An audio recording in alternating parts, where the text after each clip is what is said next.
ซีรีส์ The Boys ซีซั่น5นี่ก็เบิ่งมาหมดแล้วเนาะตอนที่8ซึ่งเขาเจ้าปล่อยมาเป็นทีละสัปดาห์หรืออาจจะ2เดือนเลยก็ได้ข้อยก็บ่ค่อยจื้อเนาะเรื่องราวมันมีหยังแหน่ที่อยากจะบ่นนะแต่ที่แน่ๆที่เจ้าอยากจะบ่นก็คือตอนที่8นี่แหละ The Boys ซีซั่น5นี่ผู้สร้างหรือ Executive Producer นี่ก็แม่น Eric Kripke เนาะเขาก็บอกว่ามันเป็นซีรีส์ที่จะมีอลังการหรือมีจุดไคลแม็กซ์สมกับการรอคอยหรือ Final Season เนาะบ่ว่าจะเป็นโปสเตอร์หรือรูปภาพต่างๆที่เราเห็นนั่นมันล้วนแต่บูลชิตกันทั้งนั้นถือว่าบ่มีในซีซั่นนี้เลยซึ่งเฮ็ดให้ผู้เบิ่งก็คาดหวังรวมทั้งข้อยเนาะข้อยนี่เป็นคนมักจักรวาล The Boys แฮงเนาะแต่ว่าคันเฮ็ดมาเหี้ยหรือมันจืดชืดก็เป็นอะไรที่น่าเกลียดและมันโวกเนาะตัวนี้มันบ่แค่มันจืดชืดเด้มันโวกหลายกว่าหรือยัดเยียดแต่ก่อนหน้านี้ที่คนมักจะบ่นว่าซีซั่น4เนี่ยมันดร็อปลงมาหลายหรือมันบ่สนุกหั้นหยังหั่นน่ะข้อยว่าซีซั่น5นี่บ่สนุกกว่าอีกด้วยซ้ำขอจะบอกตอนที่1นี่คือเป็นตอนที่มันสนุกอีหลีสนุกที่สุดเลยกับตอนที่2ในตอนที่1ที่ Sister Sec อ้างว่าคลิปของ Homelander ที่ถูกปล่อยโดย Starlight นั้นที่อ้างว่าเป็น AI ซึ่งเป็นคลิปที่ผู้คนได้ถ่ายไว้ในเครื่องบินซึ่ง Homelander เลือกที่จะบ่ช่วยประชาชนซึ่งสาเหตุเครื่องบินที่เป็นปัญหานั้นก็ย้อนมาจาก Homelander คนทั่วไปหรือผู้สมองน้อยหรือผู้เฒ่าผู้แก่ก็อาจจะเชื่อแต่สำหรับผู้ที่วงการใช้ Production หรือมีความรู้ด้านเทคโนโลยี AI จังซั่นน่ะเขาเจ้าจะรู้ได้และจับได้ว่ามันแม่น AI หรือบ่แม่น AI อันนี้ก็ข้อยเลยบ่เก็ตและ The Boys ซีซั่น5นี่บ่มีการเล่าเบื้องประชาชนว่ามีความเห็นดีเห็นชอบแบบใดควรจะเล่ามานิดๆหน่อยๆให้เห็นความดราม่าที่แรกนั้นแอบดีใจได้ที่ว่า Homelander นี่จะปล่อยแสงเลเซอร์ฆ่าผู้คนเลยโอ้สุดท้ายว่ามันจะเริ่มเป็นสงครามแล้วความคิดแต่ก็ว่าบ่มีสุดท้ายบ่มีซ้ำแบบนั้นมันกลับไปเราบ่แม่นประเด็นหลักเลยตั้งแต่ตอนที่3ไปฮอดตอนที่7และมันบ่แม่นสาระสำคัญของเนื้อเรื่องส่วนมากเอาเวลาไปล้อเลียนแล้วก็เว้ากันเนาะมันมีสัพเพเหระเหมือนบทสัมภาษณ์หรือสารคดีนะเล่ากันแบบนั้นเอาไปเอามาเบิ่งสารคดียังสนุกกว่าด้วยซ้ำนะแต่คันเบิ่งเพิดเพลินเบิ่งเอาฮานี่ก็อาจจะม่วนอยู่สำหรับข้อยบ่ม่วนวะ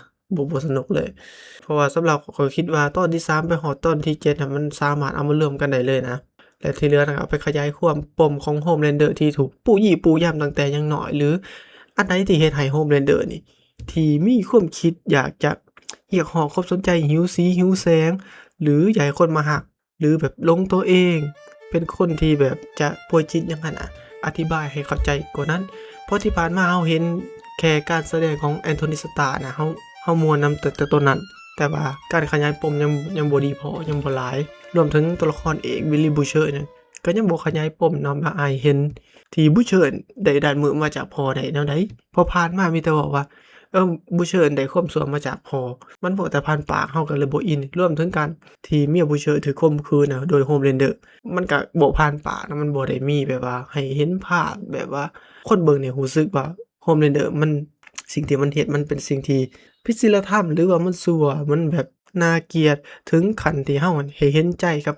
พระเอกอะนะหรือตัวเอกที่แบบอยากจะล้างแค้นเนาะโดยวิธีที่บ่ถูกต้องก็ตามสิ่งนั้นข้อยคิดว่ามันขาดหายไปมันเลยบ่อิมแพกตอนท้ายเรื่องปานใดเพราะตอนท้ายเรื่องนี่มันเล่าไวโพดมันยัดเยียดและบ่อินเดะแต่ว่าจบแบบนั้นก็โอเคอยู่ได้ถ้าว่าคันมันขยายความมากระจายมาตอนที่8ให้มาตั้งแต่ตอนที่4ที่5นี่ค่อยๆค่อยๆค่อยว่าจะอินกว่าเพราะว่าเหตุการณ์มันก็โวกง่ายนะบ่ว่าจะมีพลังมันก็ของ Homelander มันก็เนิร์ฟมาแฮงเนิร์ฟแบบว่าเลเซอร์ก่อนหน้านี้นี่ Homelander นี่ยิงใส่ Kimiko นี่ขาดเป็นท่อนแต่กลับมาตอนท้ายเรื่องนี่บ่เป็นหยังมีแต่กระเด็นคันอยากบอกว่า Homelander นี่พลังมันอ่อนแรงลงก็อธิบายมาเล่าเรื่องว่ามันป่วยบ่หรือว่าวีวันที่ฉีดไปนี่มันเฮ็ดให้ป่วยบ่หรือว่าเฮ็ดให้พลังอ่อนลงก็ว่าไปมันบ่มีเลยเฮ็ดให้เฮาเห็นนั่นน่ะบอกว่าจะเป็นสร้างนั่นก็ข้อยยังรู้สึกว่ายังบ่ลงทุนเนาะสร้างที่ล้อเลียน Elon Musk นั่นน่ะที่ว่าบินไปอวกาศ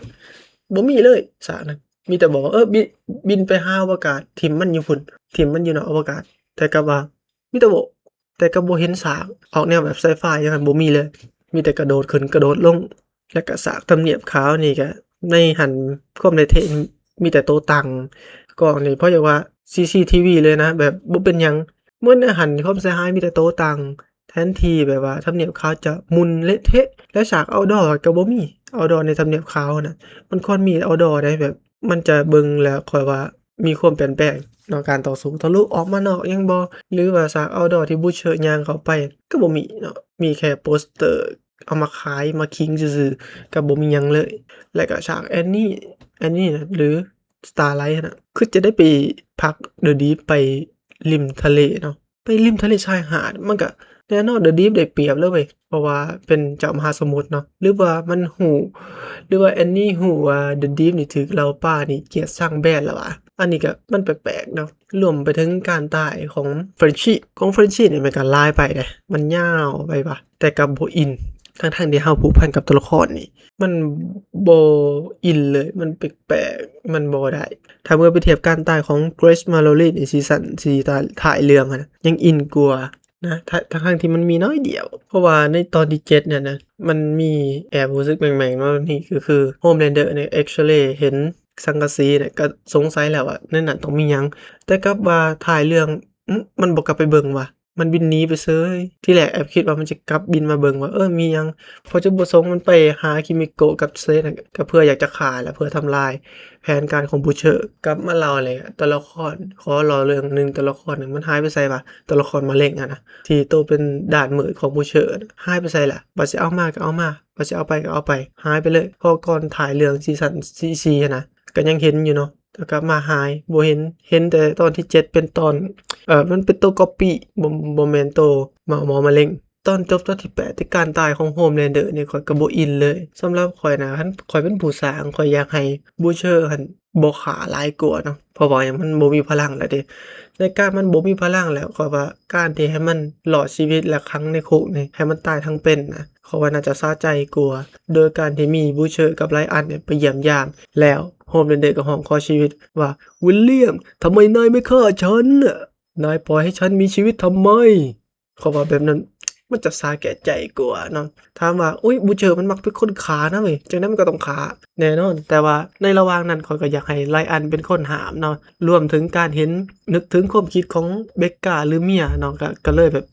การที่ฆ่าพอไลอันเห็นต่อหน้าต่อตามันก็เป็นอะไรที่โหดร้ายมันทำลายจิตใจเด็กข้อยก็เลยบ่มักปานใดซีนที่แบบฆ่า Homelander โดยที่มีไลอันอยู่ที่นั่นนำถ้าว่ามันเป็นการฆ่าแบบว่ายังมีพลังอะนะสู้สีหรือถือพลังของ Soulja Boy หรือ Kimiko ที่มีพลังแบบ Soulja Boy สำหรับข้อยอยากให้มันยังหลงเหลือพลังยังหลายที่สามารถสู้กับ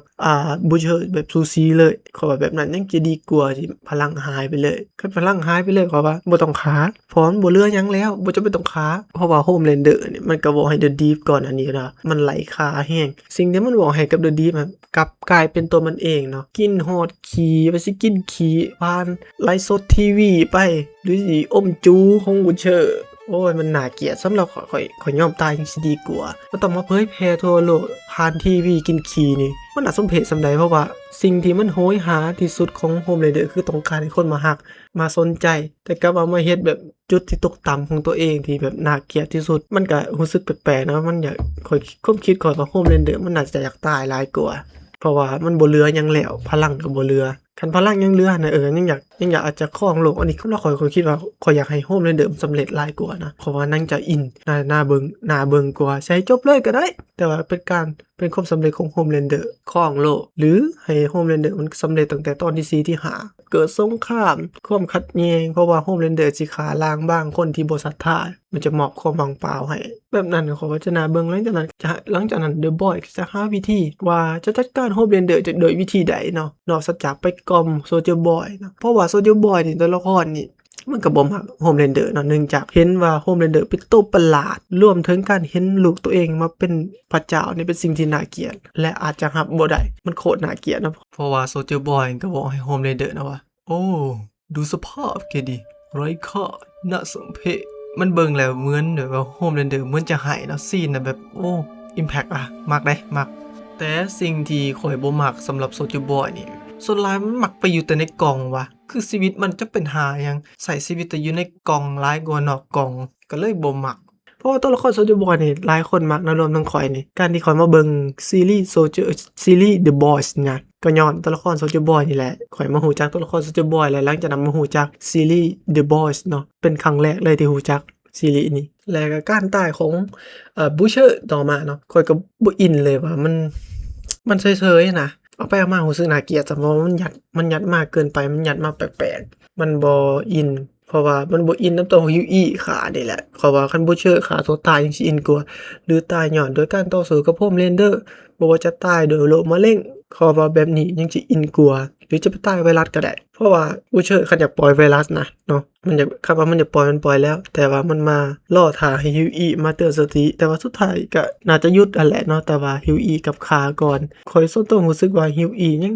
บ่มีเหตุผลพออยากจะฆ่า Butcher นะฮิวอี้ก็เป็นคนที่แบบลงมือเฮ็ดยากแล้วก็แฮงบ่อยากฆ่าคนสำคัญคนที่แบบว่าที่ช่วยเหลือฮิวอี้มาตลอดนี่มันก็เลยบ่อินปานใดนอกจากแต่ว่าจะเพิ่มบทให้มันดราม่าหลายกว่านี้ก็อาจจะอินกว่าคันเบิ่งตามจากคอมิกส์นะที่ข้อยเองก็บ่เคยอ่านเนาะแต่ว่าเคยไปเบิ่งคอมิกเวิร์ที่เขาจะเล่ามันจะดราม่าเนาะมันจะมีการเรื่องด่ากันเกี่ยวกับที่บูเชอร์บอกว่าฆ่าพ่อแม่ของฮิวอี้มันเฮ็ดให้ฮิวอี้หยวกโมโหแต่ในความเป็นจริงก็บ่ได้ฆ่าพ่อแม่ฮิวอี้อยู่แล้วแต่ว่าสุดท้ายก็มาตายย้อนความดราม่าอะไรเฮ็ดให้ฮิวอี้โกรธต่อมาก็ฉากจบเนาะที่มีแอนนี่กับฮิวอี้มาจูบกันโอ๊ยตัวนี้แหละตัวข้อยแฮ่งบ่มักเลยความรู้สึกเหมือนเบิ่งซีรีส์เกาหลีนะมันเหมือนจบแฮปปี้เอนดิงทุกคนบ่เป็นหยังยกเว้นบูเชอร์มันตายเพราะว่าเฟนชี่ตายก็บ่อินบูเชอร์ตายก็บ่อินและทุกตัวละครใน The Boys นะทีม The Boys ที่รอดชีวิตมานี่ก็บ่เป็นหยังบ่จะเป็นบ่แบบว่ารู้สึกลุ้นเลยนะเฮาคนเบิ่งบ่มีรู้สึกลุ้นเลยว่าตัวละครเขาแบบสิแบบมีชะตากรรมเป็นแนวใดมีแต่เขียนชื่อในตอนที่7นะว่า Freshman Female and call them Mother Smills ส่วนตัวคิดว่าซื้อหัวเรื่องแบบนี้คิดว่าโอ้มันต้องเน้น3ตัวละครนี่เป็นตัวละครที่มีความสำคัญแรงที่สุดแต่กลับไปเบิ่งว่าเอ้ามันก็อีหยังสุดท้ายก็มาตอนจบทุกคนบ่เป็นหยังมาแฮปปี้เอนดิงกับมาต้องกลับมาแต่งงานความเครียดแค้นที่กับ Soulja Boy หายไปแล้ววะหรือว่าหูชะตากรรม Soulja Boy ตายไปแล้วบ่หรือจังได๋ What อีกเด้อันนี้บ่เรื่อง Whatบูเชอร์นะเป็นหยังคือบ่ไปขาสแตนเอกาไปก่อนที่จะปล่อยไวรัสอันนี้เพราะว่าไอ้เรื่องวิรกรรมต่างๆนี่คนอยู่เบื้องหลังนี่ก็มาจากหมอนี่แหละสแตนเอกานี่แหละน่าจะเป็นผู้สืบทอดมาจากดรวอตและ ก็ต้องการที่จะเล็งหัวสแตนเอกาอยู่แล้วเนาะอันนี้การถล่มก็บ่เห็นมีเนาะการตึกของวอตถล่มอย่างนั้นนะเพราะว่าเห็นโปสเตอร์มีถล่มวอตกับบ่มีที่แรกอาจสิคิดว่านี่เป็นคนแชร์เรื่องราววิรกรรมให้คนรับให้โลกรับรู้ว่าวอตนี่เป็นอยู่เบื้องหลังข่มซัวบ่ว่าการจะปั่นโซเจอร์บอยให้เป็นวีรบุรุษที่เป็นคนที่ปกกอบกู้โลกอย่างนั้นน่ะมันก็แค่เรื่องเน่าเฟกกันทั้งนั้นปั่นความถนัดของบอสก็คือการสร้าง gaslighting ปั่นหัวคนอื่นไปเรื่อยๆเพราะว่าอีหยังมันก็แปลกใจเด้คันสำหรับข้อยSoulja Boy เป็นจังซั่นจังซี่แรกๆว่าถูกแบนแรกๆทำอิฐว่าอ้างว่าตายบัดนี้มาปรากฏตัวก็ว่าถูกอ้างว่าเป็นสายลับของรัสเซียมาก็สุดท้ายก็แก้ข่าวเบิดนะทุกอย่างมันก็เฮ็ดเอาเขียนเอาเฮ็ดเอาทุกอย่างเป็นการเสกกันทั้งนั้นและก็การโฆษณาก็หลากหลายโพดสินค้าของบอสนี่จนยัดเยียดให้คนเบิ่งเปรียบเหมือนว่ามันคือมีจริงในโลกก็บ่ฮู้ได้ในโลกเฮามีขายแท้ว่าสินค้าของบอสก็ว่ามันหลายเกินไปเนาะตัวละครรำคาญนี่ก็หลายบ่ว่าจะเป็น Father Firecracker X3 นี่มันจนมีฮอดรอดชีวิตผู้นั้นอยู่จนฮอดรอดชีวิตแทนที่ควรตายแต่ดนเพราะว่ามันเป็นตัวละครขี้ย้านขี้ขลาดซึ่งHomelanderมันมักฆ่าพวกที่แบบขี้ย้านเนาะหรือหัวใจเต้นจังซั่นน่ะแต่ก็บ่ฆ่าactually นะการที่กับฮิวอีเลาะนี่ก็คิดว่าน่าจะกลับเอามาใส่มั้งในอนาคตบางทีอาจจะมีซีรีส์แยกหรืออาจจะไปโผล่ใน Watch Rising ก็เป็นได้เนาะใน Watch Rising เนี่ยน่าจะเล่าทั้งอดีตทั้งปัจจุบันนำก็คิดว่าเพราะว่าเขาน่าจะเฮ็ดหลายกว่า1ซีซั่นหรือ2ซีซั่นก็เป็นได้ขอบ่นเรื่องฮิวอีนี่ข่อยบ่อินปานใดว่าการที่มันคบกับ Starlight เพราะว่ามันเหมือนคนแบบติดกี้หลายกว่านะงี้แฟนตัวเองเสียตายแล้วกูก็ไปเอากับผู้ใหม่กูก็ move on ได้นี่วะมันไวโพดตั้งแต่ซีซั่น1อะนะเขาว่ามันไวโพดบ่อินเลยแบบว่าตัวละครแฟนเก่าตัวเองหรือแฟนโรบินน่ะความเยื่อใยบ่มีเลยว่ะหายไปไสเบิดแล้วก็สิอ้างว่าโอ๊ยคนมันตายแล้วเฮาก็ move on ไปเลยฟังแล้วคุ้นๆเนาะเหมือนม้าเลยนะ โดยรวมแล้วสำหรับซีรีส์ The Boys ซีซั่น5นี่เต็ม10ข้อยก็ถือว่าให้ C แล้วกันบ่มักไม่ชอบเลยไม่สนุกก็อาจจะกลับไปเบิ่งเป็นซาวนด์แทร็กเนาะเนื่องจากว่าเบิ่งเป็นภาคไทยเด้ก็สิเบิ่งอีกครั้งอยู่ เบิ่งสำนั้นก็น่าจะพอแหละเพราะส่วนที่เหลือข้อยจะกลับไปเบิ่งซีซั่น1กับ2 3หลายกว่าตัวนั้นถือว่าเป็นซีรีส์อยู่ในดวงใจมากเลย1 2 3กลับไปเบิ่งเรื่อยๆเดะข้อยรู้สึกว่ามันฮีลใจดีหนังนี่ถึงว่ามันหนังด้านมืดจะหลายก็ตามแต่ว่าหลายสิ่งหลายอย่างก็บ่ควรไปเฮ็ดตามแค่ให้เฮารู้ว่าโลกของทุนนิยมมันเป็นแบบใดด้านมืดมันเป็นจั่งใดมันน่ากลัวนะคนทุกมื้อเฮานี่เห็นแต่เสแสร้งสร้างข่าวสร้าง gaslighting แต่ว่าเฮาบ่เห็นด้านมืดเฮาเห็นแต่ด้านดีนี่แหละซีรีส์ The Boys นี่ก็เป็นซีรีส์อีกอย่างหนึ่งที่ให้เฮารู้จักเรียนรู้จิตวิทยาของคนได้เช่นกันนะข้อยว่าแต่อาจจะบ่สู้หนังพวกของDavid Fincher หยังดอกเนาะแต่ว่าเสียดายมันเป็นซีรีส์ที่มันยังคะแนนบ่ดีพอสำหรับข้อยเพราะว่ามันไปเอาเวลาเราเรียนหลายเกินไปเนาะที่มันมาเล่นตลกหลายเกินไปแบบว่ามันบ่ได้เอาประเด็นสำคัญหรือเนื้อสำคัญปานใดหั้นน่ะมันเอาแต่น้ำบ่จะเป็นการล้อเลียนโดนัลด์ทรัมป์นี่จริงๆนี่ทางทีมงานหรือผู้สร้างเขาจะบอกว่าเขาเฮ็ดก่อนที่จะโดนัลด์ทรัมป์เป็นประธานาธิบดีเนาะบ่ว่าจะเป็นรูป AI โดนัลด์ทรัมป์ปล่อยออกมามันก็เป็นจังหวะพอดีกับซีรีส์ที่จะฉายหลังจากนั้นเราก็จะเห็นภาพรูปปั้นของโดนัลด์ทรัมป์กับโฮมแลนเดอร์แม่งจังหวะพอดีกันเป๊ะว่ะและหลังจากที่ฉายตอนที่ได้ปล่อยตอนที่8นะเราก็จะเห็นอีหยังทำเนียบขาวและหลังจากนั้น 2-3 มื้อมาก็เห็นมีการยิงกันในทำเนียบขาวอีหยังวะ หรือว่าซีรีส์นี้มันเป็นการทำนายอนาคตบ่วะมันเปรียบเทียบเหมือน Homelander นี่คือโดนัลด์ทรัมป์ส่วนตัวละครเศรษฐีน่ะตอนที่8ก็คืออีออนมัสก์จำชื่อบ่ได้แล้วที่บินไปอวกาศนะที่ซีรีส์ The Boys ซีซั่น5นี่มันแย่ข้อยคิดว่าน่าเหตุผลทำอิฐนี่หรือที่1คิดว่าน่าจะเป็นเรื่องของงบสร้างนี่มันอาจจะน้อยหรือน้อยกว่าซีซั่นก่อนๆก็เป็นได้เหตุผลที่2นี่ปัญหาเรื่องผู้สร้างนี่ฝีมือตกไปหรือว่าหมดไฟก็ว่าได้หรือเบิร์นเอาต์แบบอยากให้สร้างมันแล้วๆแล้วมันจบๆไปแล้วก็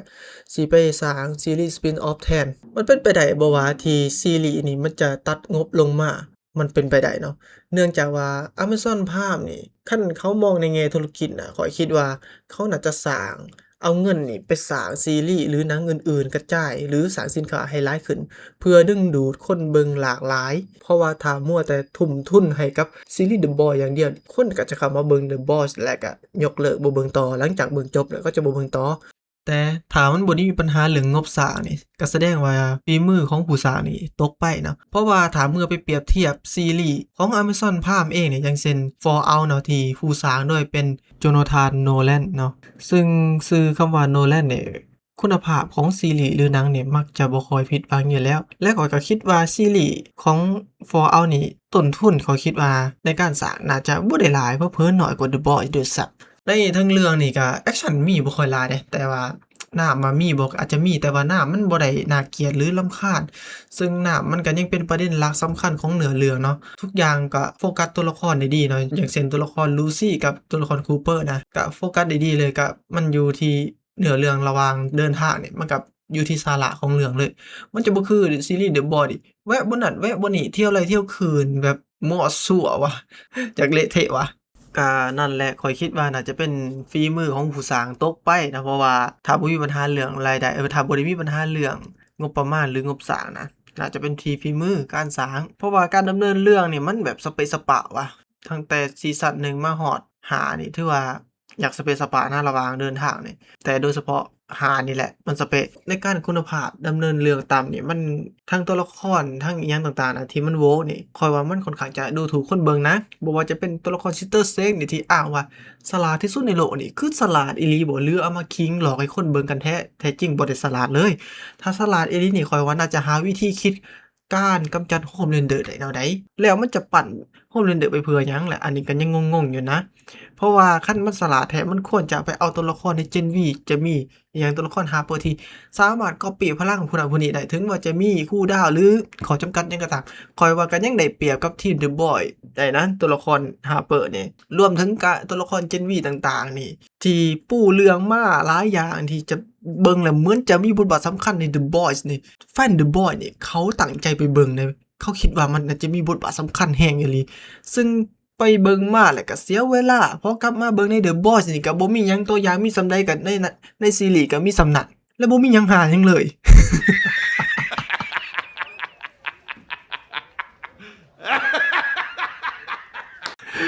ในซีรีส์นี่อย่างน้อยให้มีบทบาทในการต่อสู้กับพวกซุปก็ยังดี เพราะว่าซุปนี่นะต้องมีหลายตัวอยู่แล้วในอยู่ฝั่งกับโฮมเลนเดอร์ที่จะเป็นตัวปาซี่บอสอยหรือตัวเกะกะยังไงนะในระหว่างที่จะไปหาหอนโฮมเลนเดอร์แต่ว่าเอ้าท้ายเรื่องบ่มีหยังเลยวะบ่มีเลยบ่มีพวกซุปเราฟุ้งซุปกับบ่มีหยังมีแค่ตัวละครโอฟาเตอร์กับโฮมเลนเดอร์และก็เดอะดีฟเท่านั้นเองรวมไปถึงตัวละครบิลลี่บูเชอร์นะที่ก็น่าจะหูและเห็นว่าตัวละครเจนวีนี่มันน่าจะมีประโยชน์และเป็นเครื่องมือที่สำคัญที่จะปราบโฮมเลนเดอร์โดยเฉพาะมาริโมโรคือโครงการโอเดซ่าที่เป็นพลังเทียบเท่ากับโฮมเลนเดอร์โอ้ยตัวละครบูเชอร์นี่มันแห่งแบบเห็นโอ้ยแห่งแบบเป็นของวิเศษวิโสเลยว่าโอ้นี่แหละคนบนฟ้ารักเราแน่ๆเอามันไปให้มอบกับโฮมเลนเดอร์นี่แหละผีกับผีไงสู้กัน แกเสร็จแน่ไอ้หน้าหมีนี่แหละเขาว่าบูเชอร์นี่มันต้องเป็นแบบนี้การที่แบบบูเชอร์มองข้ามและบ่สนใจมันแปลกๆนะมันบ่ชมเป็นบูเชอร์นะข้อยรู้สึกว่ามันดูถูกคนเบิ่งว่ะแบบนี้และสุดท้ายเรื่องนี้มันแย่แฮงในตอนที่8เนาะ EP 8มันเล่าเรื่องขี้ร้ายบ่ว่าจะตัวละครหยังคือข้อยว่าก่อนหน้านี้แล้วโอ้ยข้อยเบิ่งแล้วมันทำไมว่าแปลกๆมันเหมือนเบิ่งอิหยังวะ เหมือนเบิ่งแบบว่า 4K แล้วก็มาเหลือพันมาเหลือคุณภาพ100 แบบนั้นเลยนะ โอ้ย ตอนที่8นี่เป็นคะแนนที่น้อยที่สุดเลยข้อยว่าหลายคนน่าจะมีความคิดหรือมีเสียงคล้ายๆกันว่ามันโวกแรงตอนที่8นี่มันจบง่ายจบแบบบ่สมเหตุสมผลนั่นแหละ จริงๆหนังหลายเรื่องเนี่ยหาความสมเหตุสมผลนี่ก็ยากนะ เพราะว่ามันก็บ่ค่อยมี แต่ว่ามันอยู่ที่วิธีการเล่าเราจะเล่าแนวใดให้คนเบิ่งรู้สึกว่ามันสมเหตุสมผลอันนั้นสำคัญ แล้วคนเบิ่งอยากให้จบแบบใดล่ะ คิดว่าจะได้คันเว้าเรื่องจบนี่ก็มีมีมหนึ่งนะที่ข้อยเห็นในโซเชียลนี่ที่เขา generate เอไอมาให้เบิ่งเนาะว่าทุกอย่างนี่นะเหตุการณ์ซีซั่น1มาฮอดที่5มันเป็นเรื่องราวความฝันของ Hughie ทุกอย่างที่ตัวละคร Hughie เห็นในความฝันนั้นเป็นตัวละครที่อยู่ในโรงหมอของวัดเนาะซึ่งดร. จอร์จนี่เป็นผู้รักษา Hughie ส่วน Butcher กับ FM ก็เป็นคนงานของบริษัทในโรงหมอวัดและ Starlight ก็เป็นพยาบาล จบแบบนี้ก็ฮาดีนะ จบแบบนี้พีกนะข้อยว่าพีกนะหักมุมนะโอ้เรื่องหักมุมนี่เนาะที่หลายคนคิดว่าหรือในคลิปเกิดที่มันก็จะบอกว่าเฮ้ยไอ้โปสเตอร์นั่นสร้างขึ้นมาเพื่ออยากจะหักมุมเพื่อบ่อยากให้ให้ฮู้คนเบิ่งนี่ฮู้ว่าเป็นการสปอยล์โอ๊ยบอกเลยนั่นบ่แม่นหักมุมนั่นมันหักหลังโฆษณาเกินจริงบ่มีหยังเลยในซีรีส์กับโปสเตอร์น่ะ เพราะว่าคันบ่อยากถูกสปอยล์นะบ่อยากให้คนคาดเดาได้นะไปจัดการปัญหาเรื่องตัวเองก่อนมั้งเพราะว่าหยังมันหลุดออกมาใน Reddit น่ะนะขนาดข้อยบ่ได้อ่านเนี่ยข้อยยังรู้เลยเป๊ะเลยใน Reddit นั่นน่ะข้อยบ่ได้อ่านนะแต่ว่ามีคนแบบเม้าท์มอยเซาะๆแซะๆอ้าวได้ยินแม่งเอ้ยคนแค่เม้าท์มอยยังเป๊ะแล้วอ้างมาว่าโอ๊ยวิเคราะห์มันบ่แม่นวิเคราะห์เลยมันหลุดก็นั่นแหละที่เหลือก็จะเห็นว่าเรื่องราวที่เว้ามานี่มันก็จะสเปะสปะเนาะเพราะว่าซีรีส์ The Boys นี่ข้อยว่ามันสเปะสปะตั้งแต่ซีซั่น1ว่ะ แต่ว่าซีซั่น1เป็นซีซั่นมักนะกับ2 3นี่สุดท้ายนี่ก็ขอฝากให้กับ Eric Kripke นี่แหละสิ่งที่หลายคนอาจจะบ่มักก็คือ Okay, ASAP. โอ้ยไอ้หน้าหมี